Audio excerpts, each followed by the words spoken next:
Así es como yo lo veo. Como ya hicimos una pequeña introducción a mi libro, Fun Christianities, en una sesión anterior. Ahí les compartí mi enfoque, que es diferente al modelo que presenta Bart Ehrman en su libro Lost Christianities. Si lo quieren ver así, esto genera una especie de pequeño mini debate, casi como un ejercicio intelectual. Pero creo que es mejor que tus lectores, o mejor dicho, tus espectadores, decidan qué modelo les parece mejor. Esta vez, lo que quisiera hacer en esta sesión es echarnos un clavado rápido para platicar del primer personaje que aparece en mi libro. Y así, aprovechamos para despertar la curiosidad de tu audiencia. Obviamente, estoy hablando de Cerinto. Pues voy a tratar otra vez de compartir mi pantalla con ustedes. A ver si funciona esta vez. Perfecto. ¿Qué te pareció? Muy bien. Excelente. Qué bueno que ya funcionó. Cerinto es un personaje muy interesante porque está directamente asociado al Evangelio de Juan. Sabemos que para muchas personas, para muchos cristianos, Juan es su evangelio favorito. Este es el Evangelio. Comienza con este majestuoso prólogo, donde el Logos existe antes del principio de los tiempos. Crea el mundo y se encarna. Y luego nos topamos con este maravilloso conjunto de 7 signos y concluye con sus característicos largos discursos sobre en el aposento alto y luego Jesús es ejecutado. Todo esto la convierte en una historia increíble y da la impresión que apareció de la nada. Y el autor se lo atribuye a, curiosamente, no al Juan tradicional, sino a una figura llamada el discípulo amado, que puede ser un personaje ficticio o al menos idealizado. Quisiera que se percaten que la manera en que abordo a Cerinto es analizándolo a través del Evangelio de Juan. Porque lo más interesante sobre Cerinto es que él es uno de los supuestos autores del Evangelio de Juan. Tal vez tu audiencia no estaba al tanto de esto. Pero este es un hecho de lo más interesante. Vamos a revisar los datos. Tu audiencia en general debe estar familiarizada con algunas de las ideas del Evangelio de Juan. Les voy a mencionar algunas. En el Evangelio de Juan, aprendemos que no podemos conocer a Dios, es un ser incognoscible y únicamente es revelado por Jesús. Nadie nunca ha visto a Dios. Juan 1:18. Nadie llega a Dios excepto a través de Jesús. Juan 14:6. También descubrimos que cuando Jesús es bautizado, el hálito divino viene y habita en él. Curiosamente, durante la crucifixión, Jesús exhala este hálito, que parece abandonarlo en el momento de su muerte.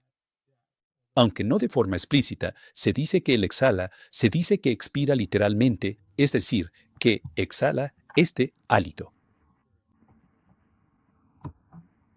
Por último, otra idea clave es la del creador maligno, de la que ya hemos hablado en otros episodios.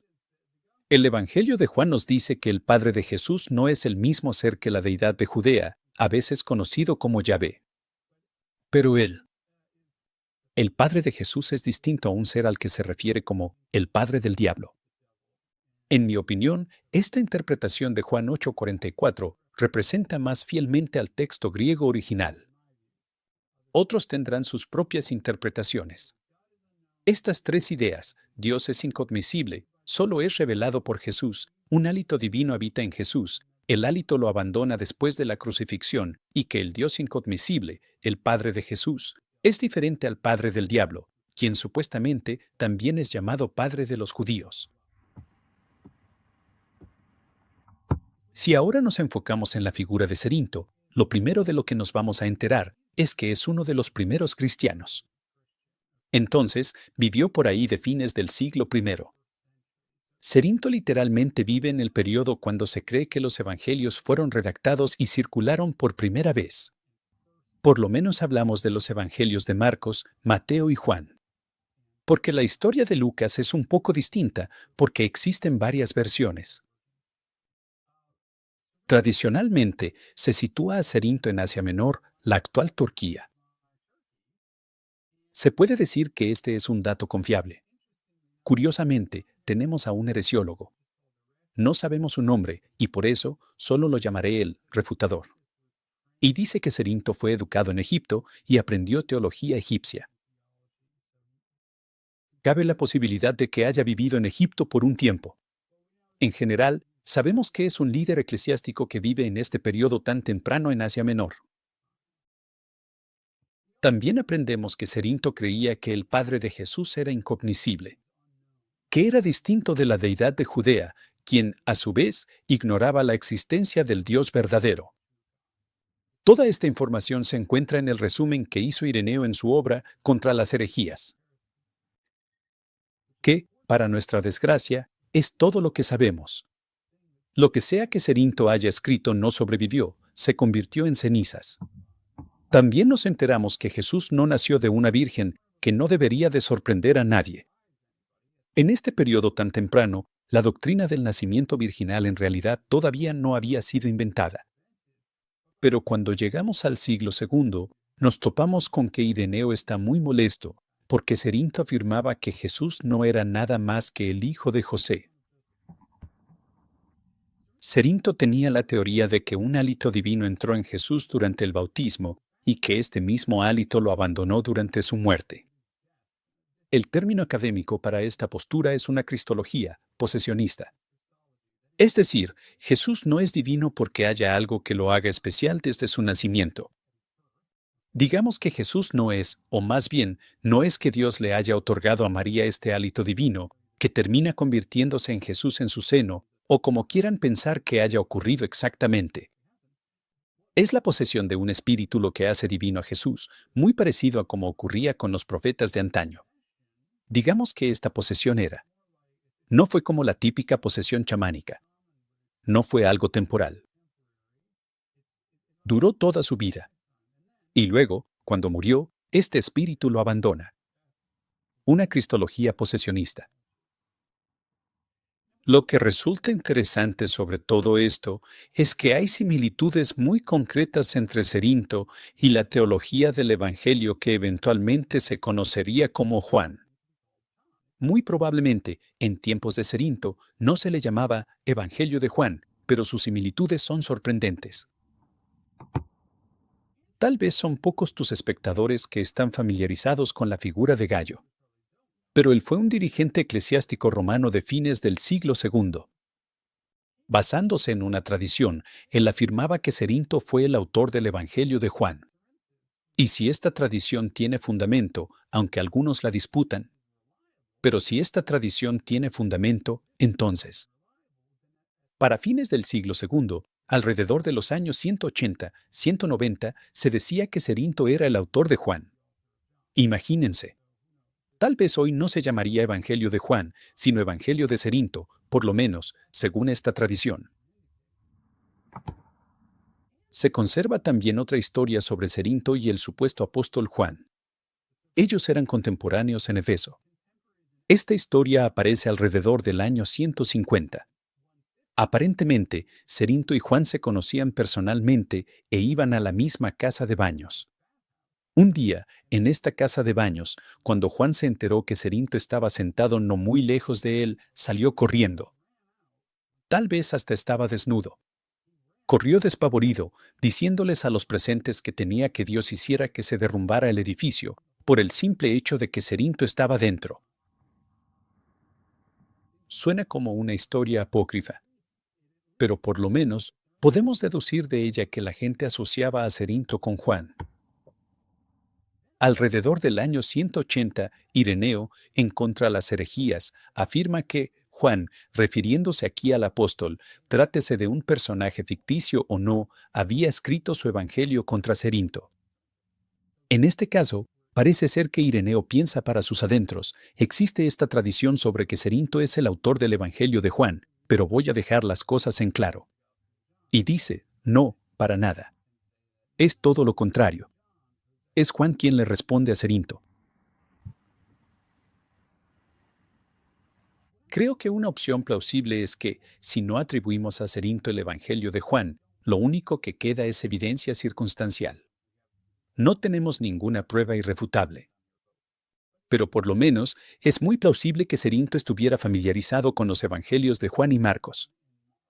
Y la razón por la que digo esto es porque, si observas los episodios bautismales, tanto de Juan como de Marcos, donde el Espíritu habita en Jesús a lo largo de su vida, lo convierte en un ser divino y luego lo abandona en la muerte, como vemos de manera tan clara en Juan. Podemos entender cómo es que Cerinto desarrolló su cristología posesionista a partir de este pasaje. Esta propuesta no es nada innovadora. Tanto April Decane como yo la hemos planteado en otro momento, y es que Cerinto probablemente fue el intérprete más antiguo que conocemos del Evangelio de Juan. Y quiero hacer mucho hincapié en este punto, porque cuando él lee a Juan, su punto de vista difiere de lo que un, así llamado intérprete, ortodoxo, entendería del texto. Bueno. La siguiente diapositiva habla de Simón, pero esa la dejamos para otra sesión. Ok. Nada más dame unos segundos para terminar de compartir mi pantalla. Ahora quiero que me hagan preguntas, porque ya sé que tal vez algunas cosas no quedaron del todo claras. Pero si tu audiencia compra el libro, Cerinto aparece en el capítulo 2 y ahí van a encontrar toda la información y los datos. No me queda duda de que nos van a llover las preguntas de la audiencia, porque siempre pasa eso cuando hacemos un en vivo. También quiero ver qué escriben en la sección de comentarios. Díganos qué piensan del video y cosas así. Yo tengo una pregunta con respecto al último punto de tu presentación. Es algo que me llamó la atención. Recientemente entrevisté al Dr. Christopher Stanley. Ahorita está estudiando magia antigua. Está escribiendo unas novelas. También escribe sobre Pablo y todos esos temas. Ya sabes que nos gusta mucho investigar diferentes temas. Y me impresiona que tan diferente era su forma de pensar a como pensamos hoy. Por eso, yo creo que hoy, cuando leemos el Evangelio de Juan, no estamos entendiendo todo lo que quiere decir. No entendemos ese mundo que nos transmite el texto. Más bien, todo lo queremos entender como si fuera la típica película de la pasión en blanco y negro que pasan en Semana Santa. ¿En televisión abierta? Exacto. A eso voy. Seguimos creyendo que Jesús era güero de ojos azules y hablaba como español peninsular. Se nos están olvidando los fantasmas, espíritus, demonios, dioses. Su mundo estaba repleto de estas cosas, por todos lados, todo el tiempo. Así pensaban en aquel entonces, en comparación con cómo piensan hoy en día los cristianos. Y cuando te das cuenta de eso, piensas, ¿cómo es que Cerinto llegó a esas conclusiones leyendo el mismo libro que he leído durante toda mi vida? Me gustaría que te explayaras un poco más con este tema. ¿Crees que estamos leyendo a Juan como el autor lo concibió y quería que fuera interpretado? Si Cerinto es el intérprete más antiguo y está sacando estas conclusiones, ¿cómo quedamos parados nosotros cuando interpretamos el texto? Y luego, número 2. No es la primera vez que escucho que Juan, el autor, no el apóstol, quien tira que en realidad haya sido el autor de este evangelio, está reaccionando en contra de algún tipo de gnosticismo o docetismo, aunque sería mejor que no usáramos ninguno de esos dos términos. Aunque tampoco estoy seguro de si eso más bien fue obra de un censor. No lo sé. ¿Qué piensas sobre lo que acabo de decir? Siempre que haces esas preguntas tan profundas, pones el dedo en la llaga. Hasta podría decir que, con todos los especialistas que entrevistas, ya te ganaste un doctorado. Son interrogantes complejas y muy especializadas. Este sería mi segundo doctorado. Muchas gracias. Eres el segundo doctor que me lo dice. Me acabas de inflar el ego. Con gusto. Volviendo a tu pregunta. La primera cuestión es esta. Hay muchas teorías sobre el Evangelio de Juan y todo depende de a quién le preguntes. Así que no vayan a tomar mi propuesta como algo definitivo. Yo uso términos como gnosticismo o gnóstico, pero lo hago con reservas porque en realidad son categorías heresiológicas. Casi hasta podríamos afirmar que son insultos que los cazadores de herejías pronunciaban contra cualquier grupo que no fuera de su agrado. Me da la impresión, y este es el modelo que propongo, y es que figuras como Cerinto no eran gnósticos, sino teólogos bíblicos. Pero el autor de Juan es muy distinto. No sabemos quién es. Es un autor anónimo.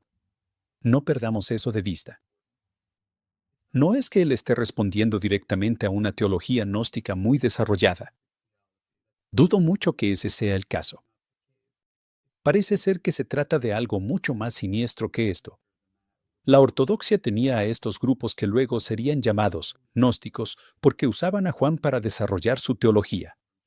Es decir, lo están sacando directamente de la Biblia. Y eso hacía que los ortodoxos se sintieran muy incómodos. Se me olvidó qué más te iba a decir. Pero bueno, hace que se sientan incómodos, porque obviamente los ortodoxos creen que son los únicos que interpretan correctamente la Biblia. Aquí, el asunto es quién tiene control sobre la Biblia. Ya te imaginarás cuando te enfrentas con una situación así en épocas tan tempranas como esta. Digo, es contemporáneo con la formación de los evangelios. Los evangelios empiezan a circular en su época. Es decir, cuando él todavía está vivo. Cuando nació, los evangelios no existían. Pero cuando murió, ya existían. Es nuestro primer intérprete del que tenemos noticia. Pero si su interpretación no es normativa, por lo menos hay que tomarla en cuenta, porque está recién salida del horno. ¿Pero qué opinan del texto? ¿Cómo lo entendían cuando lo leyeron por primera vez? Estuve hablando tanto que ya se me olvidó tu pregunta. ¿Me la puedes repetir, por favor? Por supuesto. Creo que era algo así como: a mucha gente le gusta argumentar que está reaccionando contra una doctrina. Pero la posibilidad que estaba sugiriendo, sin meternos con la ortodoxia, porque lo que ellos quieren es apropiarse de todo. Y es de ahí de donde surge el canon como lo conocemos actualmente. Tal vez no se trata de que esté reaccionando contra una doctrina. Más bien puede que diga lo que creemos que dice, o lo que ellos creían que el texto decía. ¿Crees que es posible que hubo un censor, alguien que vino y le echó una manita de gato? Después de, ¿se dice Cerinto? Exacto, Cerinto. Sí, en la época de Cerinto. ¿Crees que alguien se hubiera atrevido a sacar el estuche de maquillaje y empezara a retocar el texto del Evangelio? Bueno, si ese fuera el caso, y lo hubiera hecho, temo decir que no hizo un muy buen trabajo. Porque ahí sigue todo lo que más le gustaba a Cerinto de este texto. Ahí sigue el Dios inconmisible, Padre de Jesucristo. Ahí sigue esa deidad que está en oposición al Padre del diablo. A ese que asocian con los judíos, que aquí solo se trata de personajes ficticios, que muchos podrían tildar de ser horriblemente antisemita. Y por otro lado, tienes el relato del bautismo, cuando este hálito divino entra en Jesús y que luego lo exhala cuando su vida llega a su fin. Entonces, si alguien hubiera querido refutar a Cerinto, más vale que también hubieran omitido todo este material que acabo de mencionar. Y no lo hicieron. Pero tampoco quiere decir que hayan dejado el texto intacto, sin retoques. Me da la impresión de que, en los Evangelios, los autores se tomaran la molestia de dejar muy claro que Jesús resucitó de entre los muertos en la carne, carne palpable. Se puede ver que Lucas hace un tremendo esfuerzo literario para dejar bien claro este punto. Vemos el mismo caso en Juan en el episodio de Tomás. Y por otro lado, también tenemos relatos en los que Jesús puede atravesar paredes y materializarse de la nada. Su cuerpo desafía las leyes de la física tal como las conocemos. Pero no eliminaron esas partes. Entonces, sí. Nunca vamos a poder resolver esa ambigüedad que sobrevivió en el texto. Creo que podemos decir que esta sería una exageración magnánima. Para decirlo de forma clara y que se entienda bien el punto, el Evangelio de Juan funciona como una de las fuentes fundamentales, por así decirlo, de la gnosis cristiana. Lo mismo ocurre con Pablo para otros tipos de literatura cristiana. En el siglo II comienza una batalla entre Juan y Pablo. Y muchos más. Hay grupos que quieren apropiarse de esta literatura para sus propios intereses y al mismo tiempo satanizan y se la arrebatan de las manos a aquellos que desarrollaron estas interpretaciones más antiguas. Parece ser que aquí está sucediendo lo mismo. A mi manera de ver, la tendencia general es que se suscitan dos o más de estos escenarios de forma simultánea a lo largo y ancho de esta literatura. ¿Crees que sea justo decir que, a medida que avanzamos por los cristianismos encontrados, que vamos a ir analizando cada uno, caso por caso? Por ejemplo, tomando en cuenta lo que dices, nos vamos a fijar en quien afirma tal o cual idea y su relación con la sucesión apostólica. Y mientras hacemos eso, también vamos a escuchar estas voces que fueron silenciadas. Podemos jugar con la idea de si Cerinto fue el autor, o si fue mejor intérprete que los comentaristas ortodoxos, y lo que nos quieren hacer creer. Y hacemos lo mismo con Pablo. También vamos a estudiar a Marción. También quiero saber más sobre Lucas. Quiero que profundicemos más en este tema. Hay mucha tela de dónde cortar. Y supongo que tú vas a ser el portavoz para todas esas figuras que fueron censuradas a medida que avanzamos. ¿Estoy bien? Sí, creo que resumiste muy bien la finalidad de estos videos. Y estoy de acuerdo, Cerinto es una figura censurada. Lo que quise hacer al escribir este libro fue tratar de integrar a estas figuras a la historia con la que estamos familiarizados. Pero al mismo tiempo mostrar cómo éstas pertenecen a una categoría aparte de los así llamados cristianos protocatólicos. Ya sabes, gente como Justino Mártir, Arístides o los demás apologetas o incluso el mismísimo Ireneo. Pero en realidad no es así. No es que su historia sea distinta. Todos pertenecen a la misma historia. Y es muy importante mostrar cómo se relacionaban. Porque por muchos años los estudiosos pensaban, sí, bueno, por un lado tenemos a los protoortodoxos y por el otro a los gnósticos. Y unos hablan pestes del otro. Pero en realidad no sabemos cómo interactuaban. Y siendo sinceros, no es que pertenezcan a mundos distintos. Algunos de ellos pertenecen a la misma iglesia o a la misma asamblea. Y esto es algo que siempre debemos de tener presente. Y esa extraña mezcla de ideologías sigue ocurriendo hasta hoy. El punto más importante, o uno de los más importantes, que quiero comunicar es que incluso aquellos que se consideran el grupo dominante se apropian de ciertos elementos de la teología de sus oponentes, por decirlo así, para salir victoriosos. Por ejemplo, la teología de Cerinto fue censurada, pero en realidad nunca desapareció, nunca se perdió. No se perdió en su totalidad, porque fue transmitida y adaptada por teólogos posteriores en sus discursos. Ellos están constantemente ajustándolos y modificándolos para que sigan siendo útiles y relevantes a través del tiempo. ¡Wow! Se me vienen muchas cosas a la mente. Me da mucha curiosidad saber más de ese tema. Ojalá que todos se compren el libro. Es en serio. El libro se llama Cristianismos Encontrados, recreando el mundo del siglo II D.C. Nos vamos a echar un buen clavado en este libro. Se va a poner bueno. Cómprense su copia, porque ya está a la venta. Si no se la compran, al rato no se anden quejando. Ya saben que es puro cotorreo. Pero ya en serio, les recomiendo mucho este libro. Me encanta leer sobre estos temas. Y me dejan pensando sobre muchas otras cosas. Y si ahorita me dejan que empiece a hablar, a ver quién me calla. Cuídense mucho por allá en Australia. Yo voy a tratar de llevármela tranquila acá en Estados Unidos. Ya sabes, no podemos dejar de ver nuestras películas de Semana Santa. Como seguimos en plena pandemia, vamos a saludarnos de mano, darnos abrazos, hacer convivios y pasárnosla bien. ¿Se oye que me escurre el moco? Sí, hasta acá se oye.